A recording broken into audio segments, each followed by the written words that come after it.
Welcome to Season 4 of Soccer Over Gotham, an NWSL podcast covering New Jersey, New York, Gotham FC, hosted by Ruby Pinto and produced by Gary Gibson.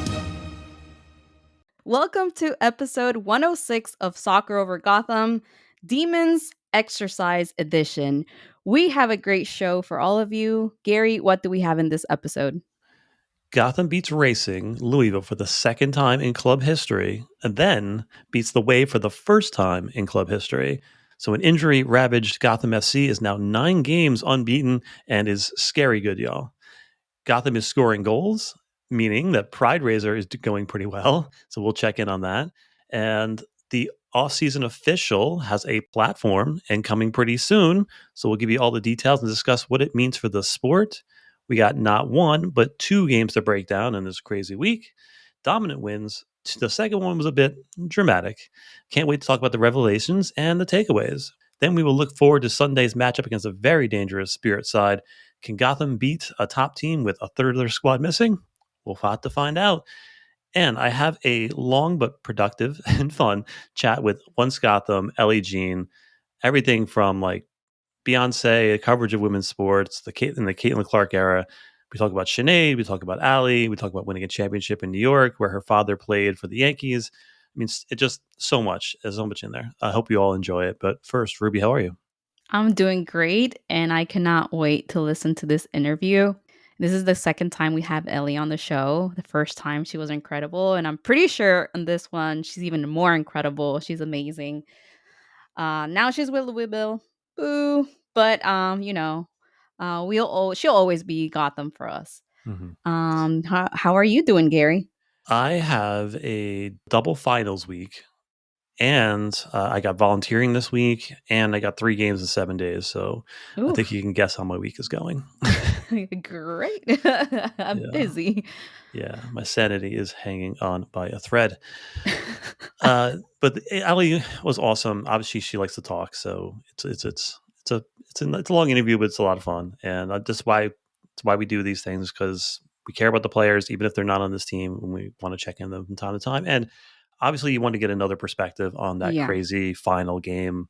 So, and see it, we've seen it from different perspectives. Now we got to see it from Ellie's perspective, being on there in the field. It's craziness. Yeah, that's true. She's a talker, and I love it. I love it just chatting with her. We have 2 games to cover in this episode, so I promised Gary I wasn't going to talk too much. Okay. Yeah, that's right. Let's try not to talk too much. All right. prideraiser. So for the past 2 seasons, we've obviously always been doing prideraiser, and it's always at the end where I'm like, okay, well, I'm just going to make a donation because Gotham's just not scoring any goals, but Gotham is scoring goals this month. And so, my wallet is feeling a little bit lighter, but I'm happy for it. So it's losing a bit of money, but in a good way. Yeah. I saw earlier today that the total is over $4,000 now. So that's amazing. Amazing. I love doing it every year. All right, let's jump over to some news, which is the Offseason Official is a new documentary series about the National Women's Soccer League, and produced by our own Midge Purse, has found a home on Twitter, X, for the summer. An exact date has not been announced yet, but the trailer has just dropped, and it's super fun. The Offseason Official will be a behind-the-scenes look at the lives of professional athletes in the NWSL, filmed in Miami during the preseason period, and the show will focus on the challenges faced by NWSL players, the grind of preseason training, and the personal lives of the athletes. So it's going to be super fun, and it's going to be an interesting look into the world of women's soccer, and offering a mix of athletic competition and some personal stories. Ruby, your thoughts on this thing jumping over to X? Oh my God, this is amazing. I think everyone has been waiting for this to happen. There's nothing like it out there. So this is going to be like one of its kind, because we haven't seen a reality where they have soccer players, women soccer players in this situation. So I think the drama is going to be really good. Competition is going to be really good, and probably we'll get to know what happens more inside these preseason for them, and what happens in their personal lives. And I feel like this is a brilliant idea, especially because they're going to put it on X. And now I'm seeing why Taylor Smith is more on X now. She's been posting a lot more because every episode is going to drop on X for free for everyone to be able to watch it when it comes out, and for everyone to pretty much just like get on the drama, start tweeting about it. It's just brilliant. I wish I was part of it. Yeah. We get Taryn Torres, we get Taylor Smith, and Midge Burst part of that, so it's going to be fun. And then obviously, former hashtag Once Gotham Ifeoma Anamanu will also be featured as well. And it aims to show the human side of women's professional soccer by obviously highlighting the challenges they face both on and off the field. And it's important because the show breaks down stereotypes. It's going to inspire a lot of young girls. It's going to showcase their struggles and their triumphs. It's going to be fun, drama filled. I can't wait. It's a good thing. It is a good thing. Yeah, and I hope it gets picked up by bigger service once it gets started. Yeah, Netflix. Yeah, there you go. All right, let's jump to these games because there's a lot to cover, and these games are amazing. So let's just talk about them. And then the first game we got is Racing Louisville, and Gotham travels to a place that they have not had much success, but they're riding a 7-game unbeaten streak.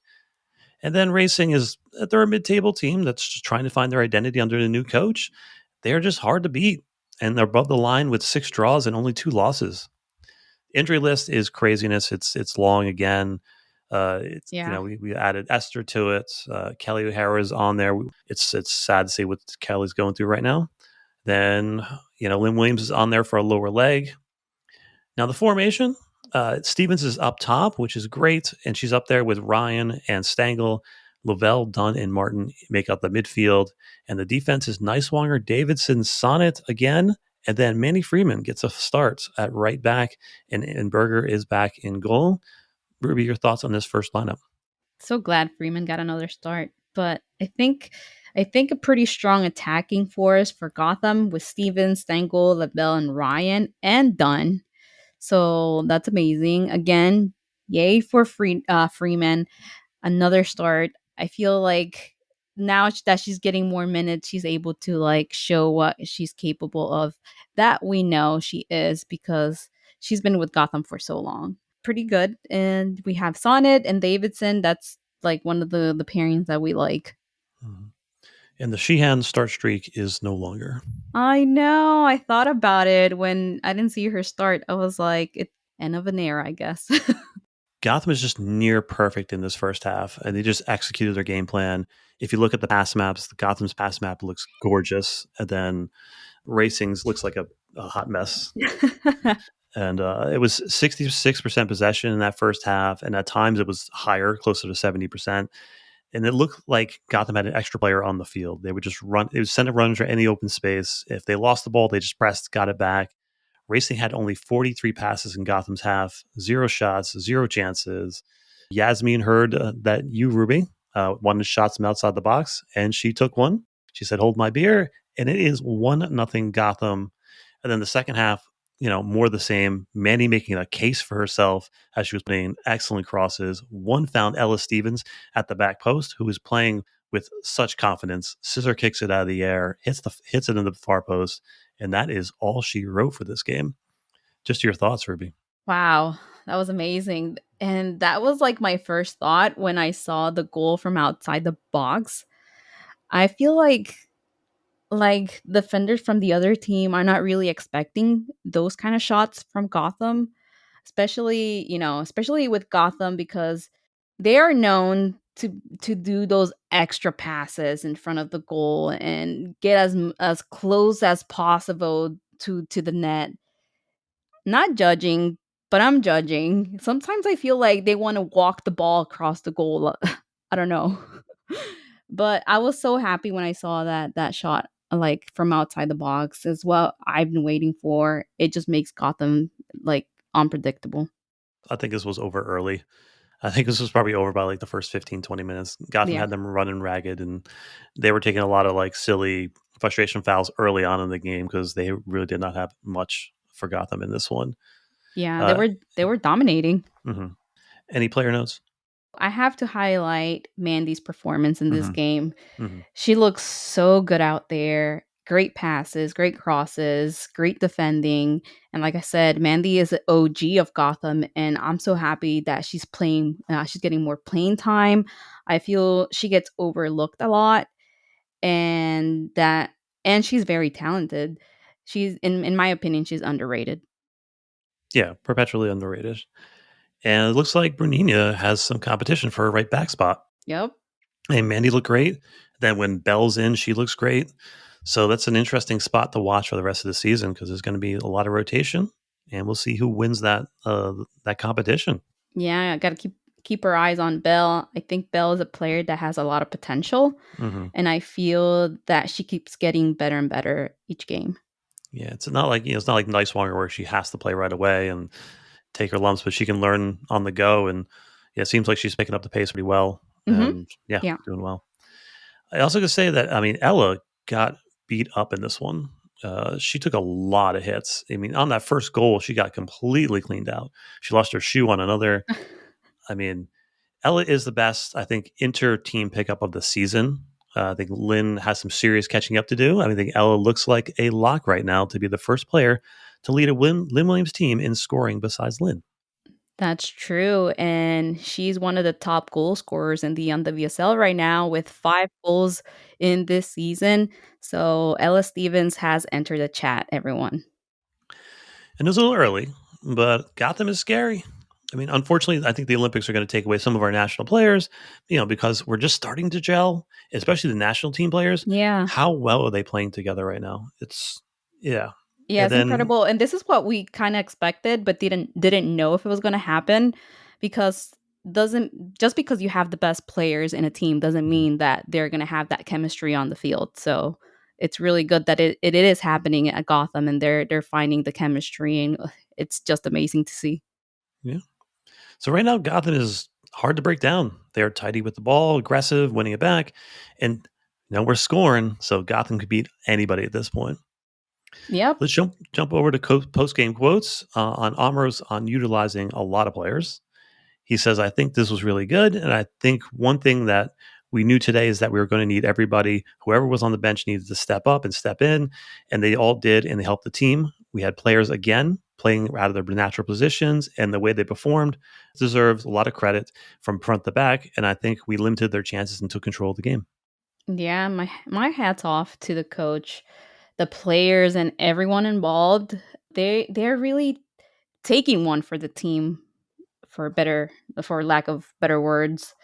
Even when they're playing out of their position, it looks like it is their position because they I guess they're just making it their position in their own way.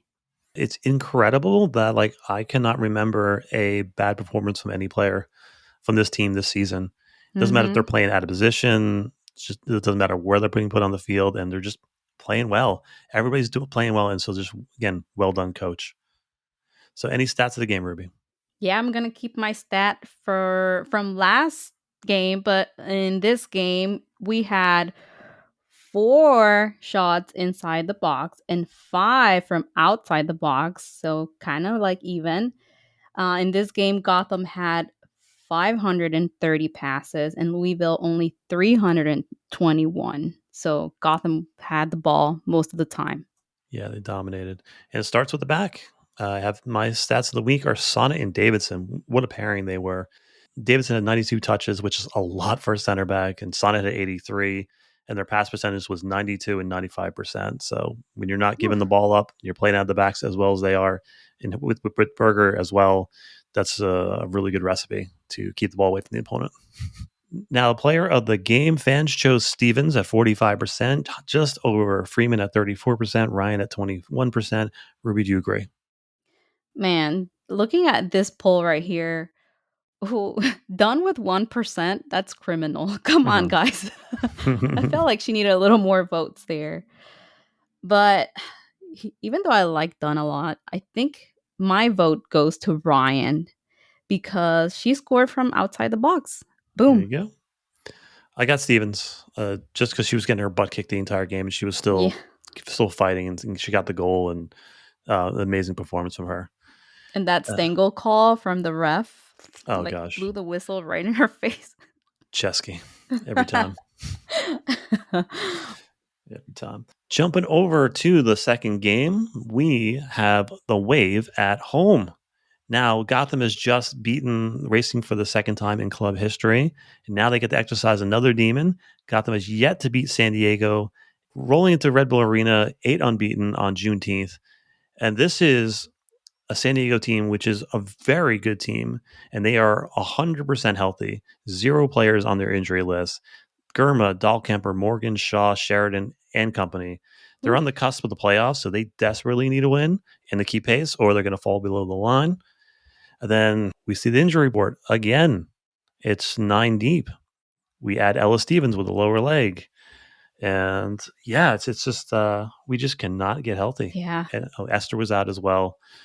It's like we take a step forward and 2 back. It's Yeah. terrible.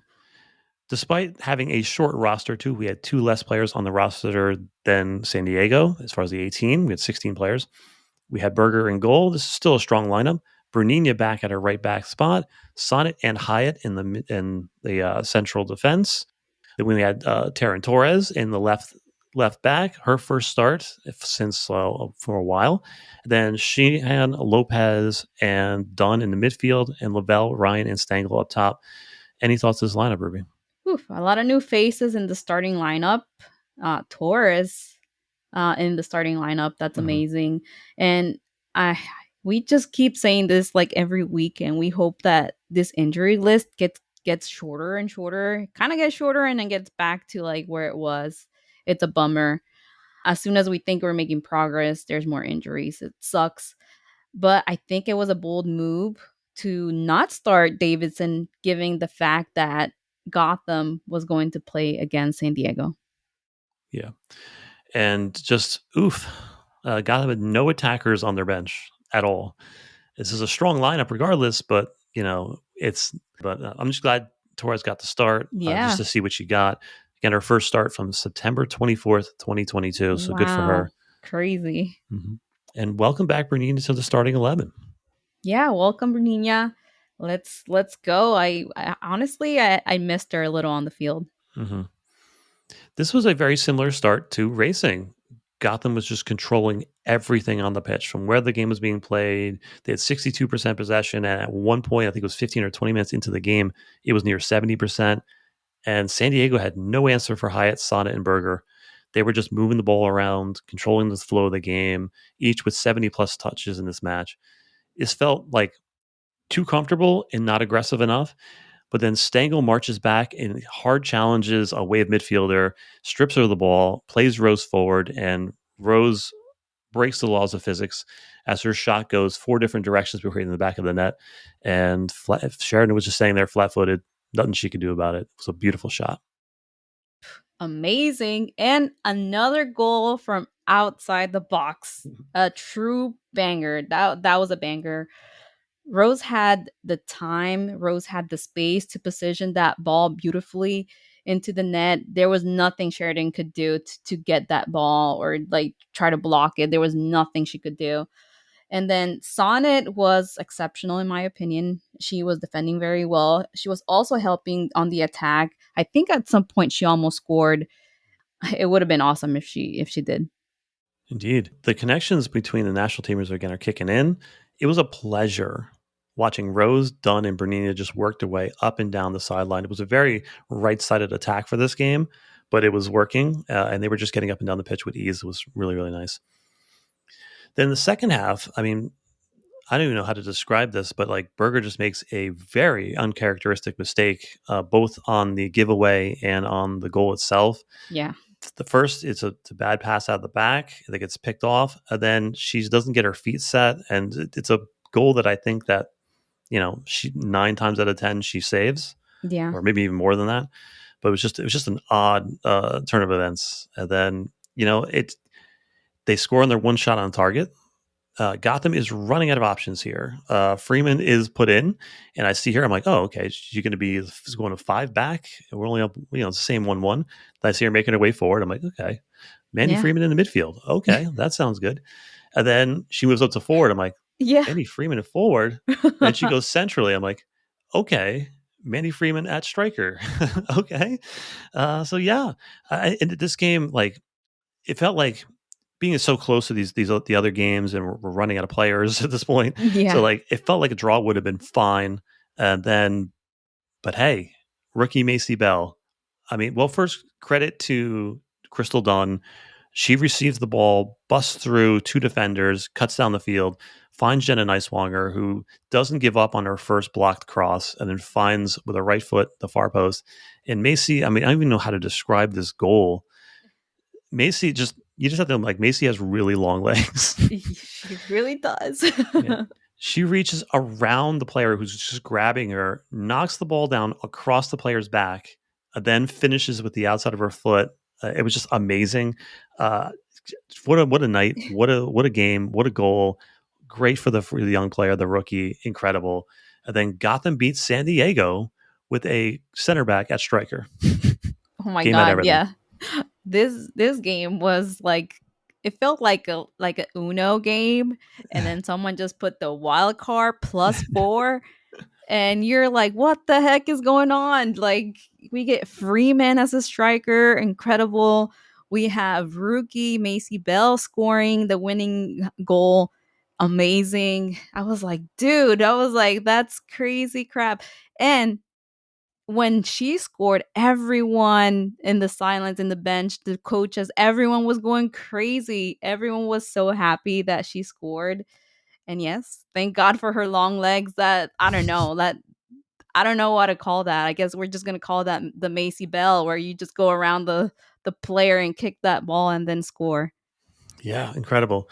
And if this league is not scared of Gotham yet, we bullied a good, fully healthy Wave side, and this is a decent racing team. The way Gotham controlled both these games, well, they controlled everything. It was Yeah, awesome. exactly. And what a way to end this Juneteenth game. Hmm. Thank you, Macy, for that game winning goal. Yeah. It's good to see Torres get her first run out. I think she defended well. She had Jones's number 1v1. Yeah. Yeah, well done, Taryn. Yeah, big shout out to Taryn Torres. Like you said, this is her first start since September of 2022. That's crazy. She's worked so hard to get back to the field with this team, and I think she was really key in this game to and she helped Gotham secure that win. Yeah. There are a lot of great performances in this one, and I think we talked about her earlier from last game and this game, but like I think Dunn is finding her form. Hmm. She was turning players inside out and just completely unbalancing Wade's defense and their midfield. She was masterful in this one. She created four chances. She was awesome. She was all over. Like, Yeah. I was looking at her like I don't know, like toward the end of the game, and I was like, this woman's she's still running like it's like the first half. It was amazing. And some of my takeaways from this game is now I'm kind of like patiently waiting for Gotham to play Orlando or KC again. I think by then the players that will go to the Olympics should be back. And Gotham's going to play Orlando for the first time this season, September 1st. And they're going to play KC for the second time, September 28th. I think with this win, Gotham is only 2 points away now from KC, who is top of the Hmm. table. So that's Hmm. incredible. It is. I had the same exact thoughts, Ruby. As soon as that game was over, I'm like, all right, bring on KC, bring on Orlando, bring on Barcelona. We're ready. Yes. So as we talked about on the show, there's that good teams beat teams they're supposed to beat, and this past couple of games with Racing and them, that's the sign of a good team. We put away teams we're supposed to beat. Now we're entering a little bit of a phase where we had San Diego, then we have Washington next, where like great teams they win Yeah. games regardless, and this is the time when great teams will show themselves.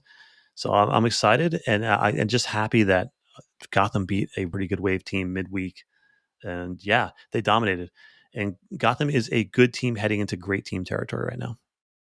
Exactly. Like you said, like we're halfway through the season now. I feel very confident that they're going to make the playoffs at this point. I think it would be really cool if they're able to win the Shield.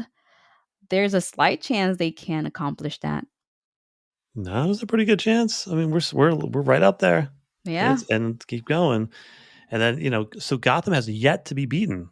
in the Berger era. She has yet to lose a game in the NWSL, which is incredible. She's been Wow. such an amazing player since we got her, and yeah, I can't wait to the midseason awards when she wins a lot That's of a them. great stat. That's those are great things. Like you said, she made that unusual mistake, but I feel like the team also like was behind her until the end and they really fought to get those 3 points. And I guess they're still doing that motto, walk with me, win with me. There you go. Being there in person, it was it was a 10K crowd, right? But it was pro Morgan. There was a lot of wave jerseys there, and it was a little bit maddening when they scored their goal and the crowd it was definitely audible how many wave fans there were in attendance, or Morgan fans, let's just put it that way. But other than that, it was an incredible crowd. The whole lower bowl was filled, so it was loud, energetic. Yeah, so it was that Yeah, I was really surprised to see that a little over 10K at Red Bull Arena on a on a Wednesday. Wednesday. Yeah, Exactly, on a Wednesday night. Like tomorrow, like there's people that have to work. They still showed up. That was amazing to see. yeah, and the parking was a mess because of Like that. always. Yeah, I didn't get home till like midnight. Oof. It Oh took me my like an god. hour to get out of the lot. It's Yeah, craziness. it takes forever. It really does take forever to get out of there. Sometimes, well, when I do media, like I go out a little bit later, so it's not that bad, but yeah. Yeah, just Morgan fans don't know how to drive. That's all there is to it. Jumping over the post game quotes, Macy Bell on scoring the game winning goal. She says, "Honestly, it was a surreal moment. I'm just glad God blessed me with some long legs in that first touch. I just been trying to work really hard, and it was really great to finally get that outcome." For real. I'm so happy she scored. And I feel this will give her a boost of confidence. I mean, when you are a rookie and you're playing in a professional league, it can be a little intimidating to come into like a new team, new teammates. So with this goal, I'm pretty sure that she finally feels that she's contributing to the team, and I'm pretty sure her confidence level is just going to go up. You saw her growth even in like this game itself. About 3 minutes earlier, the ball was played over the top, and she was actually in the behind the back line, in on goal, but she tried to head it back across to be a little bit, unselfish to play in her teammates, and it didn't work out. Then you saw in this one, she was like, okay, that didn't work out. Let me just try to do Yeah. it myself. That shows a little bit of growth. I think it's a good thing for the future, and I hope she keeps going because she looks really good. And hey, maybe we'll put our striker next game. For real. All right. Any stats of the game? All right. So for this game, my stat is this is the first time that Gotham beats San Diego Wave.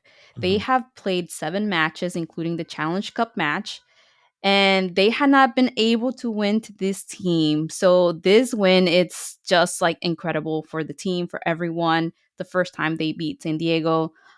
This is the third time they play San Diego this year. They played them in the beginning of the year for the Challenge Cup. They lost. Of course, San Diego won the Challenge Cup, unfortunately.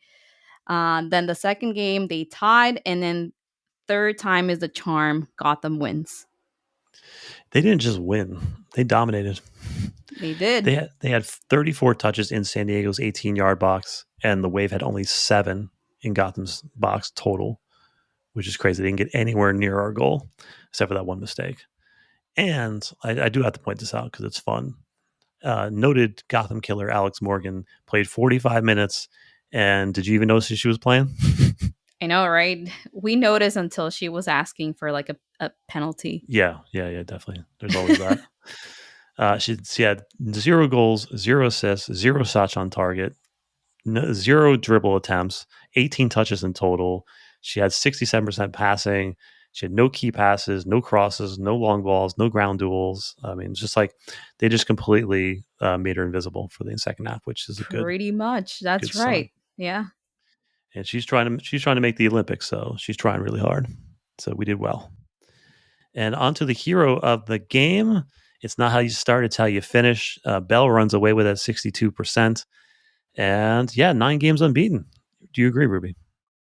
So I don't know. I feel like all players did their part and they were like really good at times.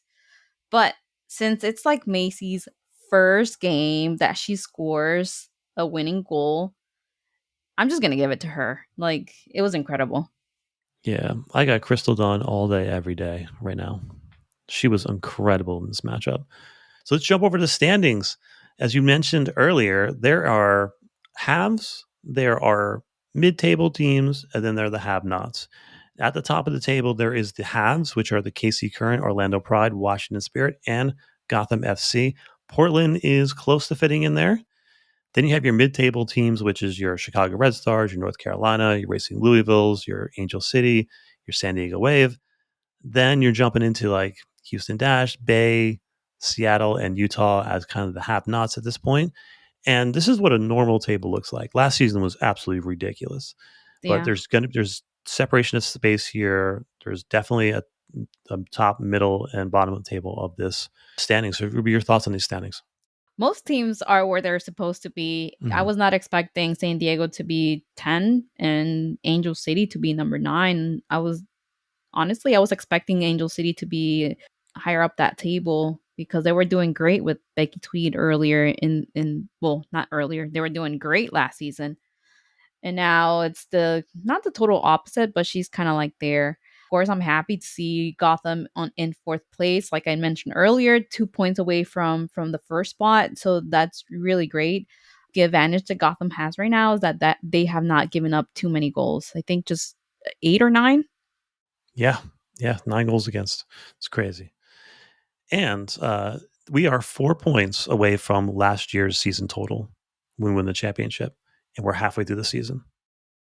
That's pretty Yeah. darn crazy. And now the table's all even. So we had a game in hand for like until last night's game. So now everyone has 13 games in. Mhm.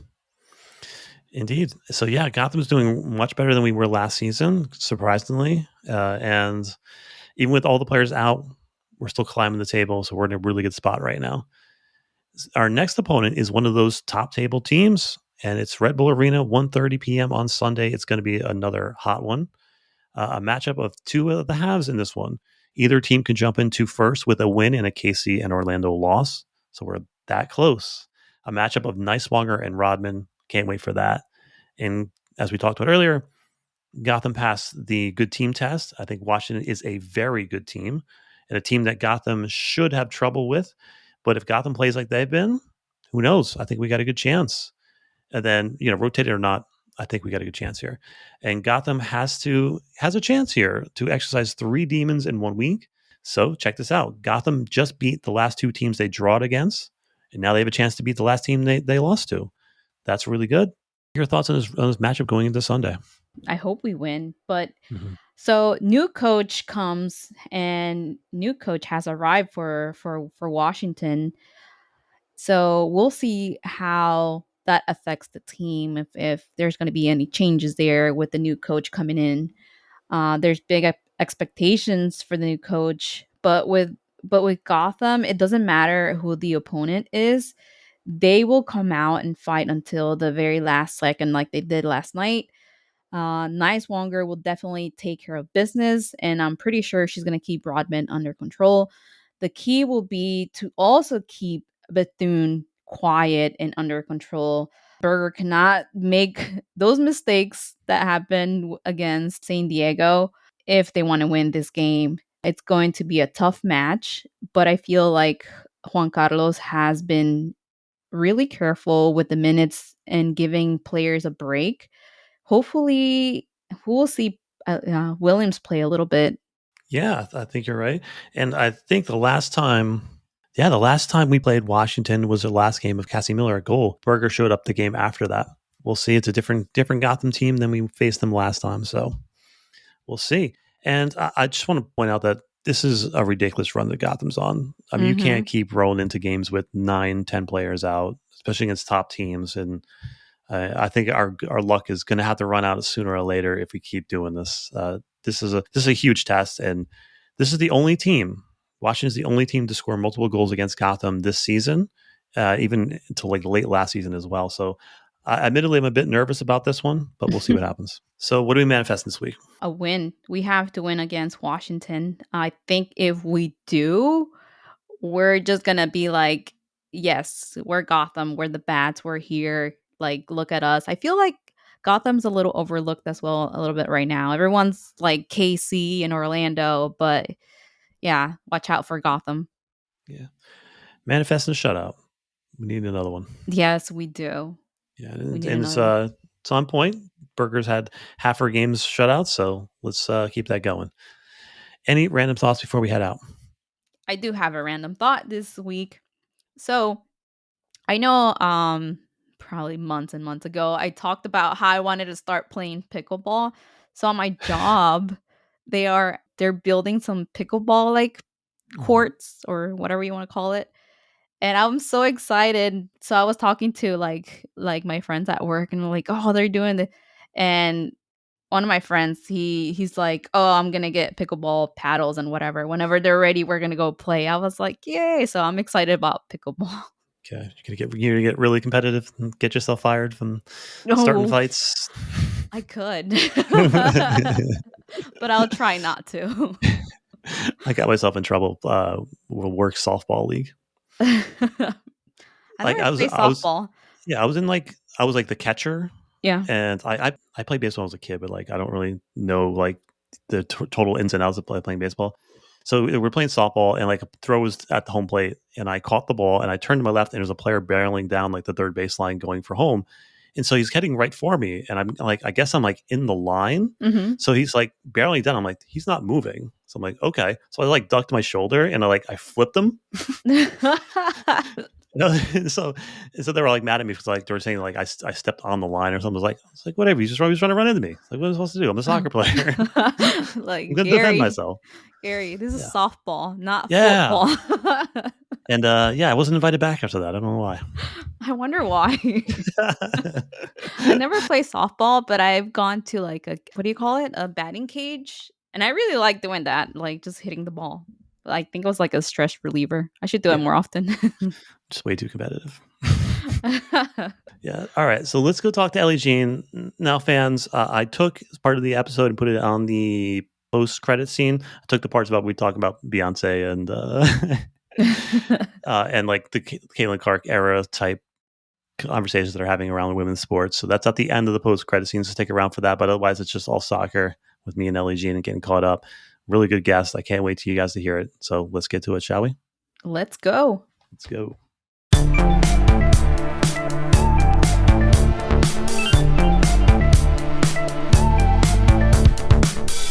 Our next guest is a second time on the podcast, and she sadly moved over to Racing Louisville in the offseason, but she didn't leave empty handed. She left with a championship ring. So, welcome back to the show, Ellie Jean. Hi, yeah, thank you so much. I'm happy to be here, and yeah, it was nice that I didn't leave empty-handed. My hand's a little bit more weighed down. It No. is. We'll get into that. Just you were interviewed by Ruby last time, and I'm Mhm. just being honest. Like that's possibly my favorite interview we've ever done. Oh You were just wow, that's you were so just so nice. open. Yeah, you're just Yeah, so open and honest, and you talked about your upbringing, your finding your identity, like your motivations, and it was yeah. just a really good conversation. Mhm. And you were like I don't know, just sitting back and like I was producing the episode and like just you Yeah. were so invested in telling your own story and it was like I was so like rooting you guys on. It was Thank great. you. Yeah, Yeah. thank you. I appreciate it. Yeah, I feel like I don't know. There's only one way to be like open and honest, and Mhm. the only thing that I really want is for like other people to know that like we're also human and like we also go through a ton of shit, excuse my French, but like, yeah, I don't know. There's just like, I feel like there's such a facade as like professional athletes that, you know, we know how to handle everything or we know like, I don't know, we have all the tools and the tricks to like be able to handle hard times or like when things are rough. And like, that's not really always the case. So I don't know. And in general, like, I feel like you connect best with people when you're open and honest. So I don't know. I usually wear my emotions and my heart on my sleeve. So I'm glad you appreciate that.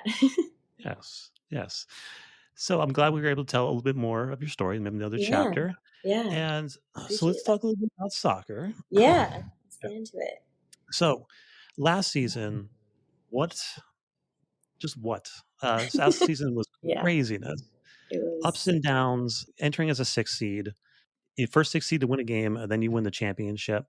Craziness. And then a big news story that happened this week is Sinead Farley announcing her retirement from the sport. But I mm-hmm. mean, like, we have to sit here from a little bit of a distance to cover her. We talked to her 2 weeks ago. I think it was 2 weeks ago. And she's just an amazing person, just so open, again, so open and honest and just Yeah, engaging the whole thing. So what yeah. was it like for you to see her journey last season from like right there? Yeah, I mean, it was so inspiring. And it's really funny because when we went into preseason with Gotham last year, before that whole season happened, I was her roommate, like in preseason.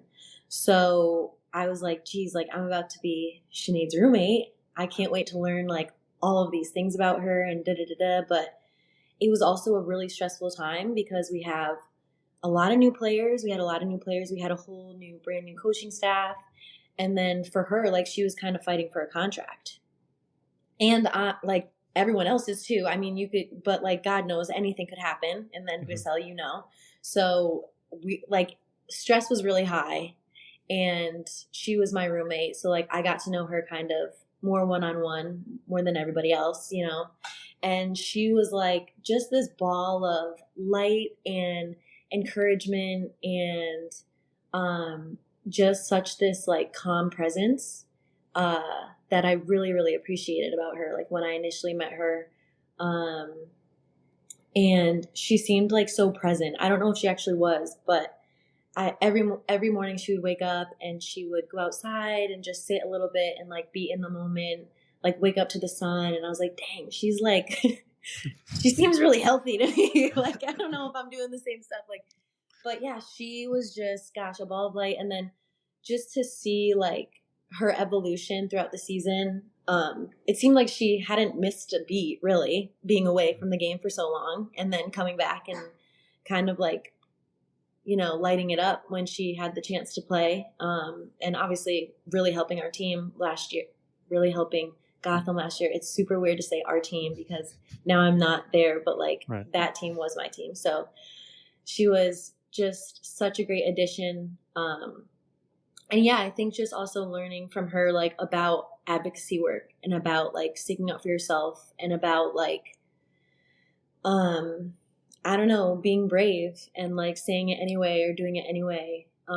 That was really cool to see firsthand. But yeah, she is such an amazing person, and she's a great player, but I love it when great players are better people.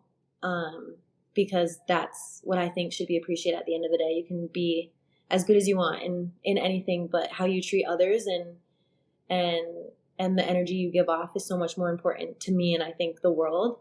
And she's just so inspiring. And it was great to just see her kind of have like that storybook ending, because she was such a good player and she kind of didn't get that ending the first time around. She had to like medically retire and then she was able to come back, and I'm glad that we as a team were able to give her kind of a really great way to end her career.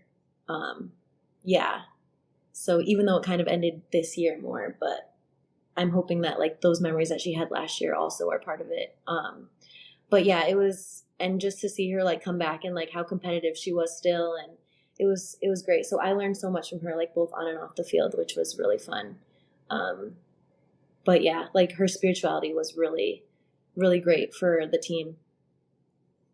It's like it's obviously one of the greatest sports stories of all time. Yeah, Just easily turning top five. tragedy to triumph. Yeah, like just amazing.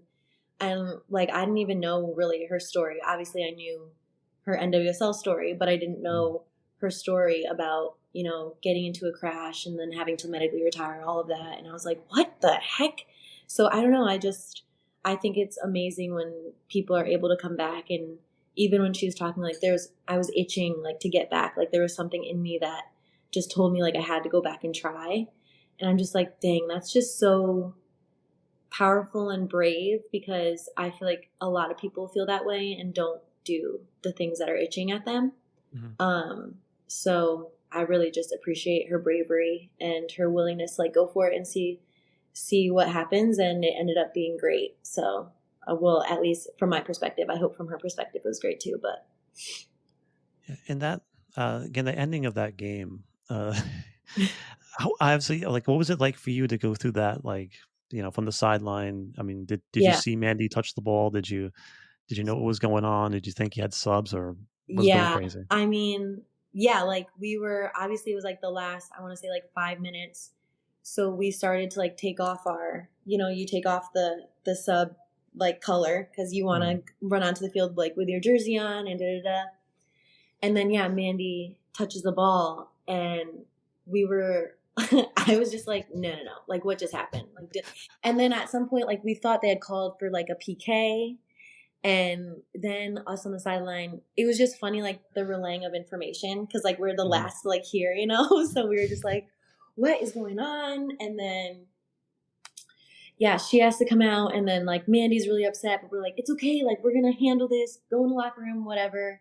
And then Neely puts on the jersey, and just from the sideline, like honestly, it was just like a movie, really, because I can't control anything. I'm not out on the field, so I was just like, let's see what happens. And Neely's running out, trying to put her gloves on but she put her gloves on before the jersey, and it was just such like a crazy, surreal experience. And then like yeah, once they blew the whistle like to end the game, it was game over. It was so much fun, and it was so fun to be able to celebrate the group, because I feel like yeah, it's about winning, but I felt like it was so much more than that. It was about Allie and her finishing up her career.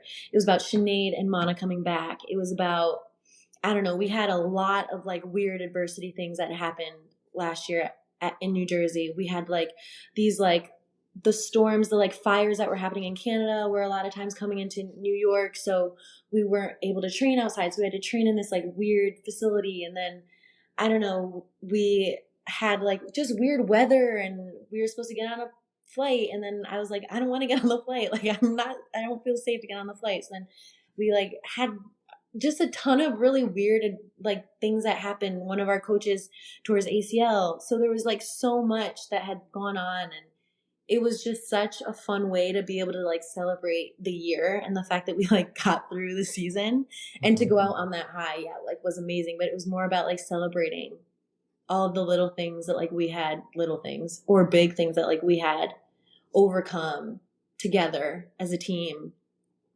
And just to like have enjoyed the people that you played with, and all the new faces that came into the team that year, they meshed like perfectly. And so it was kind of like, I don't know, it felt like the perfect storm.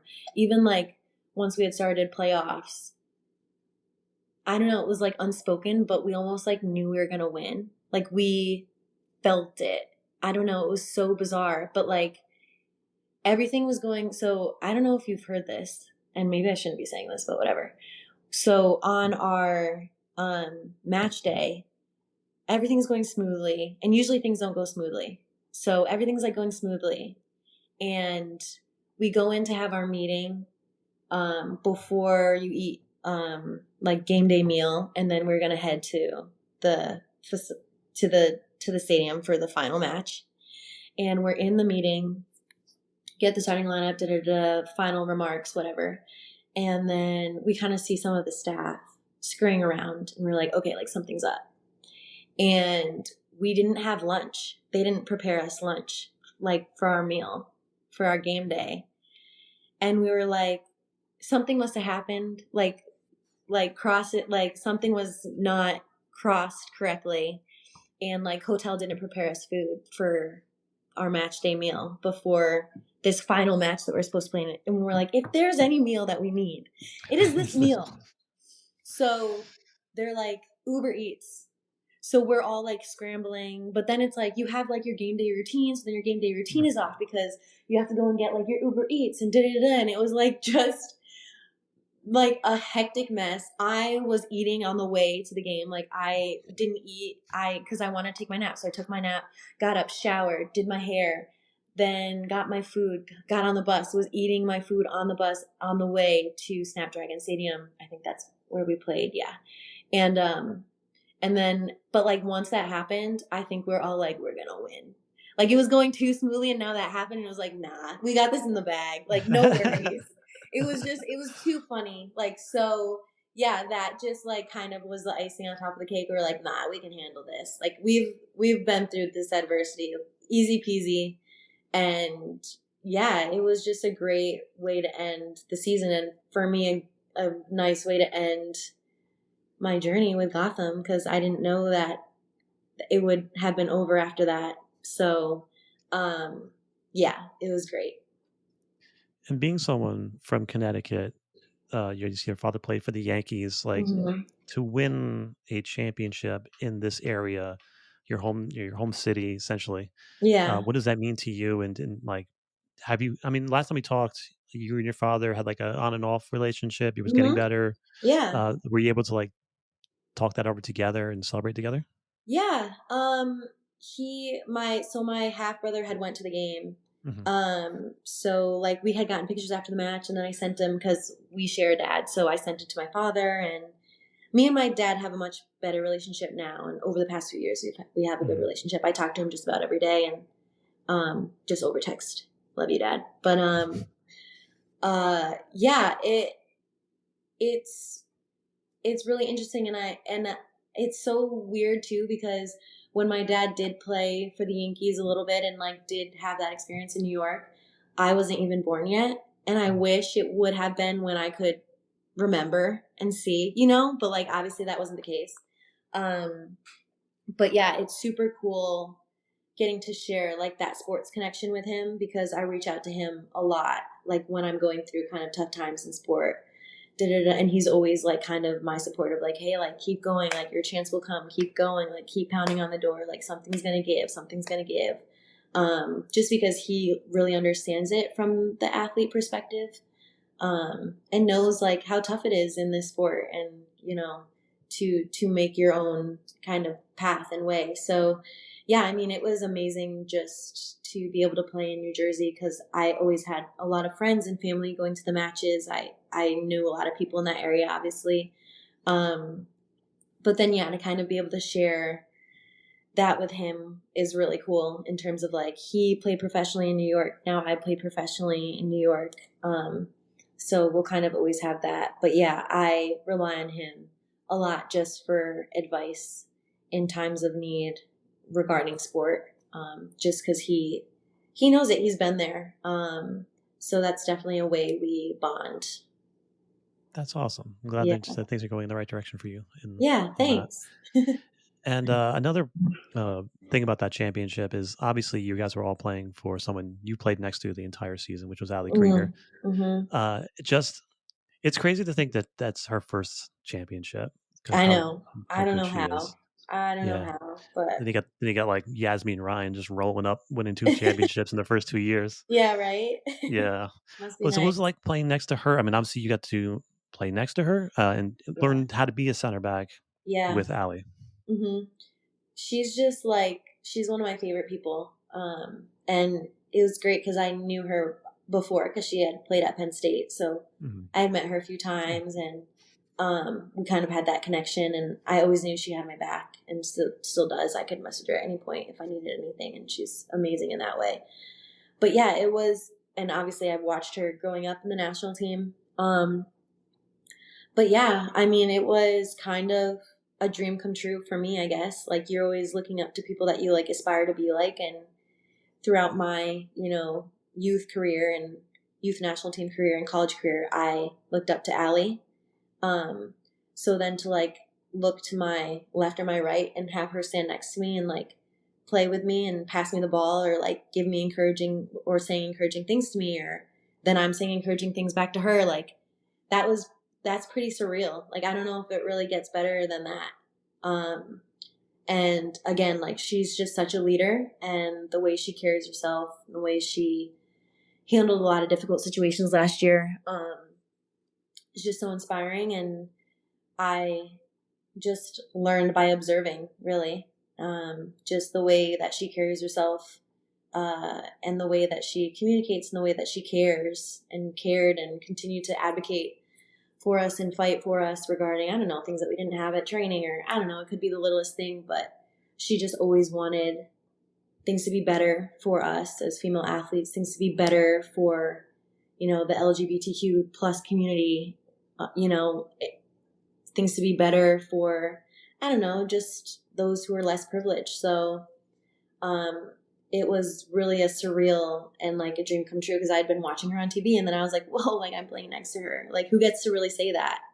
And then, every day she would show up and like bring her A game and do what she needed to do. And then I don't even know how she would go home and take care of 2 babies. Like, that is beyond me. Even the moms that we have on this team, like with Bev and Gilly, I don't know how they do it, because I'm exhausted. Like, after training's over, I'm like, woo, take my shoes off, lay on the couch all afternoon. Like, I don't know how they do it. So getting like that perspective and that experience with her was something like I'll remember for the rest of my life, really.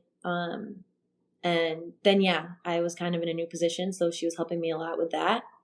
And just her encouragement and her support and belief in me really helped, which, really is like immeasurable. So it was amazing.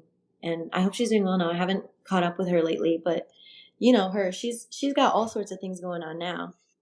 Yeah, she's doing like broadcasting. I think she just won the TST tournament Oh thing, and she just won she like stays $1 winning. million. So Yeah, she's chilling. she's doing fine. Yeah. But it was great, and I wouldn't have changed a thing. Mm-hmm. So there's a moment last season which just sticks out to me, and I think it's like the most like Allie Krieger thing that ever happened. It was the Portland game. It's like late in the game. Sophia Smith gets behind the back line. Gotham's just barely holding on, and she just grabs her. And I can't remember, because the camera angles don't show you, but like I don't know sure if there was really somebody behind her or not. But I'm like, she was going into the championship game, and she knows where time it is. She knows where she's at. She knows what's going on in the field. She knows better than anybody. To sacrifice the finals by grabbing Sophia Smith and holding on to her, it blows my mind I know the selflessness to do that for your team when so much personally is riding on that line. Right. Yeah. I remember that. And we were all like, oh my God, is she last defender? Yeah. Thankfully, I think we don't give Allie enough credit, because I think she knew exactly what she was doing. Like, I think she wasn't sacrificing anything. She was like, I'm going to do this, but I'm not last defender. Like, we'll be A-okay. If I get a yellow, like, okay, that's that. But I think she definitely knew. Like, she's just so, like, knowing her surroundings, knowing, like, the situation. Like, she had it in the bag. Me, I probably would have let her run. So, like, honest, like, that's just something that I learned. You know what I mean? I was like, dang, like, she's so hyper aware that, like, in that moment, she knows she can do that. If she gets a yellow, A-okay. And like, that's just like right there, staple Allie Krieger. Like, I will not let you get near the goal. And I mean, she's just so fun. She was so fun to watch play. And it's crazy. Like, she was even playing like some of her best soccer right before she retired, which I think like is unbelievable at 39, 38, 39. I mean, it's unbelievable. It's unbelievable. So truly inspiring. And at the championship celebration, Juan Carlos said of you, he said, this is a player who thought she was an outside back. And he moved you over to center back. How was that transition for you? And as far as like your identity on the field now, has it created some kind of like identity crisis, or do you consider yourself one or the other now? I mean, it's always nice to know how to play more positions. So, and I had played a little bit of center back, like maybe in youth national team, or like, so, but like at the level of NWSL, no, I hadn't played it yet. So, it was definitely quite a shift, because it is, I think, a very like leadership type position. I mean, you are kind of controlling, like you can see everything. So you're trying to control everything that's happening in front of you. And then, I mean, it sucks because if any goals are scored, it's kind of like on you. So it's such like an interesting position. And like anytime goals are scored and I was on the pitch, I was like, dang, like I must have not done something right. And so that is a heavy burden to bear, I think. And of course it's not just you. You have 10 other players on the field, and then obviously whoever's on the bench and coaches, but like you always think that, but yeah, I had been an outside back for most of my career, and I had been known for like my pace and my ability to get up and down the pitch. So when they were like, we're going to try you at center back, I was a bit like, okay, like why? And okay, like what do I have to give here a little bit? And I don't know if I'm still going through that. I think maybe a little bit of like trying to figure out how my strengths still fit in to this position. But like, I know I'm good technically. I know that I'm good. Like, I like to communicate a lot in the field. So like, I've tried to stick with a lot of my roots in that sense and be like, okay, like center back does fit me better in this aspect then, where like I can communicate a lot to the players around me. I can dictate a lot of the play. I know technically, like I'm quite confident in my abilities, and that's quite a technical position. You can't really give up a lot of balls in that position.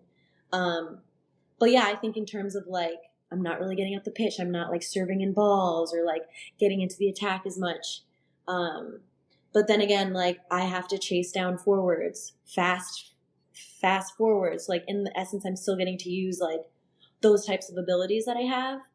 But yeah, I think it's just learning kind of this new position and trying to do it to the best of my ability with what I know like I have to offer. But yeah, there's always a learning curve. But in my opinion, now I know how to play 4 positions in the back line, so that's nice. And it can't hurt. So.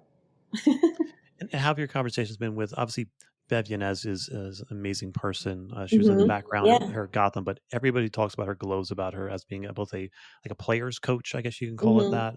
Yeah. So what's it like working underneath her, and what conversations have you had about, where exactly do you fit in this roster?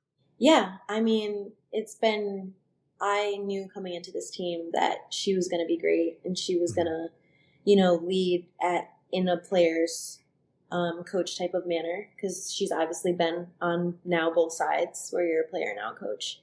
But yeah, I think like she just wants all of her players to get better, and that's, I think, at the point where I'm at. And we had a conversation, and I was like, I think I just need more guidance like in this new position, because this is not, how do you want me playing it, what kind of balls do you want me hitting, da da da da. And now like with our staff, I'm out 2 or 3 times a week hitting balls, working on technique. I'm watching a ton of film, so that's been really nice, where there's been a lot of guidance and a lot of help to help me continue to get better in how and what I want to do and continue to grow in that aspect. But yeah, I mean, she's great. And even as a first-time head coach, like I can't imagine how difficult it is for her. And so far she's been, holding her head up high and doing the best that she can. I mean, she works long hours with 2 babies at home. I can't imagine. So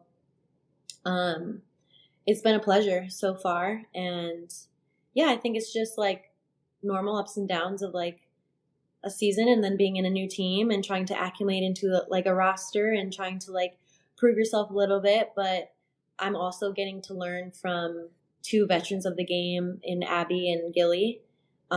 So that's been really nice. Like I'm just like, how do they have so much confidence? Like they'll give the ball away and then it's like, they don't even care. And I'm like, dang, like I give the ball away and I'm like, I can't put, like, it's just crazy to see like how experience really does help in a lot of those aspects, and how like age really does help. So it's been a pleasure to be able to like observe them and learn from them. And yeah, honestly, at the end of the day, like I'm just trying to see how good I can get and be the best player that I can be. So it's been nice that so far at racing, I've had the ability to continue to work on my craft and get better, which is really all I can ask for as a player. Obviously, it's been a pleasure having you on this podcast as always. We're gonna check in with you from time to time. We'll have you on anytime. So just a couple of questions before I let you go. Yeah, no so now worries. that you're down in racing, like what do you miss about the Tri-State? What would you take from here with you there, and what would you take from there back home? Yeah, I don't miss the traffic. There's not a lot of traffic here, which is really nice. Yeah. Like I can get anywhere pretty much in like 15 minutes. Mm-hmm. So I'm not having to leave like an hour before anything. So that's really Yep. nice. I would say I love, it's kind of like a little bit more like slow pace here. Like it's not Mm. as busy and you're kind of always having to be doing something. Like it's much more relaxed and laid back, which I really appreciate. The people here are really nice. I wouldn't say the same in New York City. But like kind of every time you like walk by somebody on the sidewalk, hey, how are you? Like, I don't know. I wasn't really used to that either. Like I was Mm. taking kind of offense to it when I first got here. I was like, why are people like saying hi to me? And then I was like, oh, like people are just like naturally friendly here. So that's been really nice. Like I felt super welcomed. Um, and surprisingly, like the food's been super good here. Like there's been a lot of really great restaurants that I've gotten to try and love. So that's good. Like the Southern comfort food, like can't go wrong there. Mm-hmm. Things that I miss, I don't know, probably like just the hustle and bustle. Like that's where I'm from that type of area. So I'm used to like a lot going on, a lot busy, being able to like kind of be like, oh my God, I want pizza at 2 a.m. I can get pizza at 2 a.m. Whereas like here it's not really the same. So I think that, and maybe a little bit of like nightlife. Not that like we're going out because we're not really going out, but like could I get a club like with a dance floor, a decent dance floor would be nice. And a disco ball, like that would be great. I haven't really found that yet here. Okay. Still on the search. But yeah, like I miss the dancing in New York City. Like I just want to like when I have the time, I just love to be on a dance floor, disco ball, good music. Um and yeah, there are some great places, but nothing like a night out in New York City. But that's okay because I've had some good nights out here so far. So we'll see. Indeed. So we will let you back anytime. Yay. Ellie, you're the Thanks so much for best. having me. Yeah, I appreciate it. You're welcome. We will talk soon. Good luck this weekend. Thank Yeah, you. and we'll try to reconnect with you during the middle of the season when we get that break. Cool. Perfect. All right. Good luck with everything, Ellie. Thank you.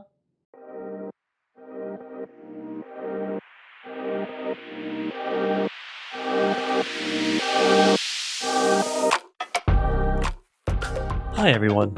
This is Gary. Thank you for listening and supporting our project. Here are other ways you can support the show and connect with us. First, word of mouth is everything. So please share our show with anyone who might listen.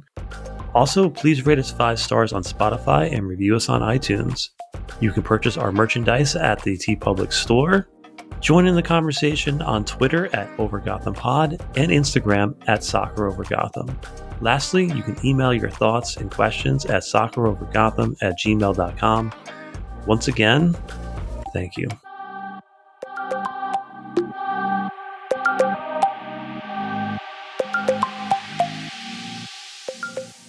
So I know last time we talked to you, you mentioned that it was like during the pandemic. So I'm not sure if it was like your last concert you went to was a Beyonce concert, or you Yeah. were hoping to. Mhm. Yes, right? Mhm.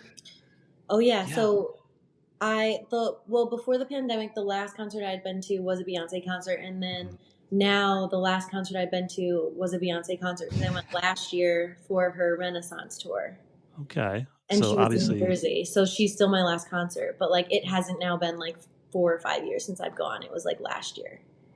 But and she just amazing dropped an album. concert, huh? She just dropped an album, and it's And it's another banger. it's in the Cowboy Carter. Oh my Yeah. God. I was listening to it on repeat like for the first few months that it was Hmm. out. And already planning my next outfit for when she's going on tour. So can't wait. But yeah, I mean, she's just brilliant. She's someone I look up to. I mean, you can just see how hard she works and kind of how she's just like unapologetically herself. And I really appreciate that and try to do that to my best ability. I think it's really hard, but, yeah, I think she's just someone that I look up to, someone that gives me a lot of like, I always feel really empowered when I'm listening to her music. So that's what I like. Like I really listen to a lot of her music before games, because it's just like so empowering and I don't know, just gets you in this like free, fun type of, I don't know, for me, this like free and fun mindset. So I don't know, I appreciate her a lot. She's great. Yeah, you used the words that she was more than an artist, and I agree with you. It's like there's albums, and then there's like concept albums, but I think like Mhm. Beyonce's albums are like conversation albums because like she forces you to like have conversations about things on a Yeah, deeper level, and it just yeah, yeah. yeah. And it's not just like, I don't know, it's not just music. It's like so much more than that. Even like Mhm, with her Lemonade album, because that's like my all-time favorite album of hers. But mhm, she was so vulnerable on it. Like she really shared things that like we didn't know about her and her relationship, like really just her life. And um, I don't know. I really appreciate that. And it's not just like music to put out there that people are. She's hoping that people listen to. It's just like what she feels like she wants to make and hopes the world either likes it or not. But like that's like just authentically what she wants to put out, regardless of whether we're gonna like it or not. I don't know. I just think that's so brave to do, and mhm. it's really hard to do. In I don't know. I feel like in today's world where everybody kind of has an opinion and a say about anything, and they can put their opinions and says anywhere. And but yeah, I don't know. I just really appreciate someone like her and try to emulate that if I can. Yeah. Um, yeah. Yes, the authenticity, and it just like it challenges you. You're like, okay, what does country music really mean? And like, what does it mean to be a Mm-hmm. country album? Or Yeah. what does it mean to be a country artist? Yeah. Or where did country music come from? Did it come from Exactly. bluegrass? Did the Yeah. instruments come from this? And then Right. it's just a whole big conversation. And like you can't Yeah. just like It's so listen much to the more. album, Yeah, right? exactly. It's so much more than just songs. So, Yeah. yeah, love her. Yeah. But speaking about like crossing into spaces in the kind of in the opposite direction, there's a lot of stuff going on with women's sports. Obviously, it's growing, it's booming, and all that stuff. Yeah. And these Hmm. past couple, I don't know, let's say month, you can call it the Caitlin Clark factor in that. But like it seems Yeah, like this past month, it's been a absolutely. lot of men's sports coverage that have kind Hmm. of dipping their toes, or well, not dipping their toes. They've kind of knocked the door down and like barged Right. themselves in. Hmm. So I'm curious what your thoughts on. Obviously, we've been here this whole time, so Hmm. obviously Right. there's seats at the table. There's always been seats at the table, Right. but like we just want you to be respectful when you come over, Right. right? So I'm Yeah. curious your thoughts on this whole dynamic of getting more coverage, which is yay, and then Yeah. maybe yeah, It's so funny that you asked this question because just in the locker room, I think a few weeks ago, I had brought up a point because Caitlin Clark, dude, whoa, we were talking a lot right, about the NCAA tournament that was happening and how more people were watching the women's and the men's. And I don't know, we're like, isn't that so cool? Da, da, da. And I was like, okay, like it's not a competition. Like, let's remember that. Like, men's basketball is great and women's basketball is great. And now women's basketball is getting a ton of hype, or women's sports in general is getting a lot of mhm, hype. But I don't love the conversation of like, oh, now it's getting more coverage than men's. I don't know. It's like they can both be their own separate entities, and like that's going to be amazing. And men's basketball is great, women's basketball is great. But it's really funny because I was like, because obviously Caitlin Clark is getting a lot of mixed, I don't know, conversations and stuff right now with her mhm, transitioning into the WNBA. And I don't know where, God, I can't even remember, but I had read something. Basically, I feel like I was on social media and I was just scrolling and I was seeing basically like how much hate she was getting. Just for like the transition of into the WNBA, and oh, she had only scored, I don't know, like 5 points in the first quarter or the first half or whatever. And she was getting like all this slack. And I was like, why is she getting all this slack? Like, why are people expecting like one, I do feel like it's unrealistic to like expect a rookie player to come into the like WNBA and be like this standout amazing player, even though she was like amazing in college. But I don't know, I was like, why can't we give like players that grace? And then one of my other teammates, Jordan Bloomer, she was like, but hey, isn't it cool that they're kind of treating her like they would treat a guy player, like if he wasn't playing like to his maybe like top level. And I was like, okay, like that's a pretty good point. Like we're kind of at the point where it's getting like Caitlin and women's sports are starting to get all this coverage where like you're starting to see a lot of those dynamics that happen on the men's side. Like I don't know how much hate LeBron gets or like how much hate like Steph Curry, you know what I mean? But I was like, oh, that's a good point. Like at least we're having these like hate conversations rather than like no conversation at all about her in the media. So I was like, oh, that's a good point. Like we're kind of I don't think we're past the point of like supporting women's sports, because I think that's going to take a lot more time to grow, and you can already see it's amazing. But she was like, isn't it cool that they're kind of treating her like they would treat a guy athlete who wasn't maybe playing his best at the moment, and da-da-da. And I was like, yeah, I mean, I guess that does symbolize a shift that's happening, which I think is really cool. And I think you can see it like in our sport too, where you're kind of seeing maybe people not playing their best and then getting a lot of hate. But I don't know if it's like, and who wants hate? Like, I don't know if it's hate, but it's more like at least the conversation is happening, regardless if it's like positive or negative. But it's at least we're getting that coverage. We're starting to be in the same realm as how they're treating male athletes, which I think is kind of cool in a perspective that I hadn't seen before, like bringing that up in the locker room. So I was just like, hey, yeah, like kind of makes sense. So it's cool. But like Caitlin Clark, she's a beast, man. Like anytime the WNBA is on, I'm like watching it. It's so much fun now. And for me, I wasn't even a huge like basketball fan, but now like she's definitely got me into it. I'm watching like the NBA finals. I'm like, when have I ever turned basketball on like in my life? So I don't know. It's fun. Yeah. Yeah. It's that crazy space because you're like, yeah, but just, like, again, just be respectful. And it's, Yeah. you can't follow or cover women's sports the same way you do men's sports. It's just not the same thing. Right. Right. You have to, like, this is an example. I was listening to this interview of this one soccer player, Mm-hmm. and they talked for an hour, and all they did was talk about soccer. Right. All they did was talk about soccer. And the most interesting thing about this player was like, they play Wii golf. It's like, okay. Oh. Like we talked to you guys, and it's like, like, let's talk about this midge purse for a second, right? So like Harvard graduate, Harvard board of this, running a TV show, doing a podcast, doing this, and it's like it's very, it makes the sport more interesting to me on a personal level. Yeah. But you also have to go, okay, why is that? Why can Right. Like why? Why is we the most important thing or interesting about him? Right. Why does she have to do all these things? Right. Yeah. So you And have I to look at feel the like, history of it. Yeah. yeah, as you were saying, like I feel like that's part of it too, where like we as female athletes have to almost like, I don't know, I think can be a twofold conversation, because like in my experience, like I've been like, gosh, like I need to find other things that I'm interested in. Like soccer has been like all I've been about, and like what else do I like? What other hobbies do I want to get interested in? What else is there to me? But in general, yeah, like women athletes have always had to like do more than just be an athlete, because we haven't, one, gotten that recognition, two, been paid enough.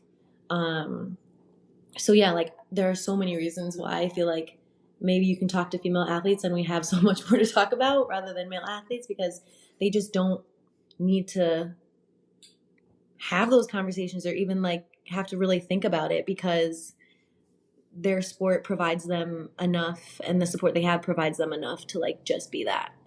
Yeah. Just be that. It's pretty crazy. Yeah. To just be that. Not in a bad way, but like, yeah, I'm always thinking about the future. I'm always thinking about it.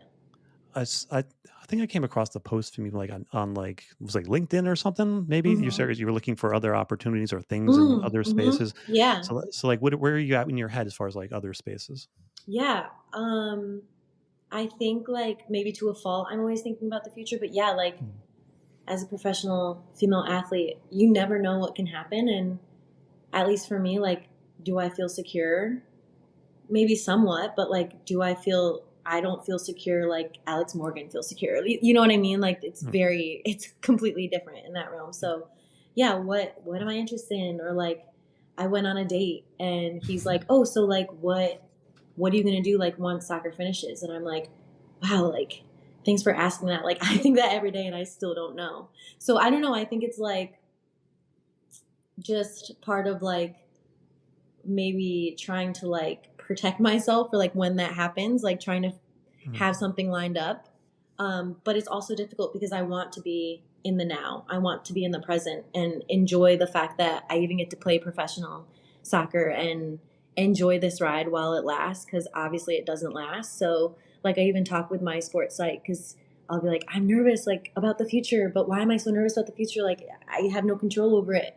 And then he's like, yeah, like be in the present. And I'm like, dang, but like I do have to worry, or not worry, but like maybe plan or have something in mind for after this is over. But yeah, like that's a pretty difficult topic for me to talk about just because like I'm not sure. I think I have like a lot of different interests. Like I am super into fitness, so I'm like, ooh, could I be like a kind of fitness instructor, fitness type thing? Like I love Peloton, like I love all of that. Kind of the like, okay, like 20 seconds left. Like I can see myself like on a treadmill pushing other people. So I love that. I've been thinking about getting into like commentating a little bit, like color analyst type thing. So I actually have some stuff lined up with the LOU City men's team. So that'll be interesting to do. And last year when I was in New Jersey, I shadowed some commentators. So that was fun and cool to see. So I think I'd be good at that. I like to talk. Like I don't mind talking. I feel like I'm decent like in front of a microphone, so I was like, okay, like maybe I can do that. But yeah, I I think like my biggest fear once all of this is over is like finding something that I'm as passionate about as I am like about soccer, and like finding something else that like whatever kind of is going on, like I can put on my cleats and like everything else kind of goes away. And finding an alternate space for that where like when the time is done, I want to be just as passionate about whatever I do next as I am about this, which I think is like, and maybe it's like a passion in a different way. I don't know. I don't know what that looks like. But yeah, it is something that like I think most female athletes think about more often than not, just because of the space that we're in at the moment. Even though women's sports are growing so much, it's still something that you have to kind of be constantly thinking about. And your perspective is really unique. So if you end up being on a broadcast, you got to have a voice that no one else has heard. So I think Right. I think you would be great at that. Yeah. Absolutely. Nice. And We'll then see. We'll we see. do some of the Olympics coverage during the Olympics. Yeah. So you're welcome back on our show to help us break down the Oh. Olympics and all Oh, that stuff. nice. Oh, I Very would love cool. that. Thanks. Wow. Yeah. Networking. Great. Yeah.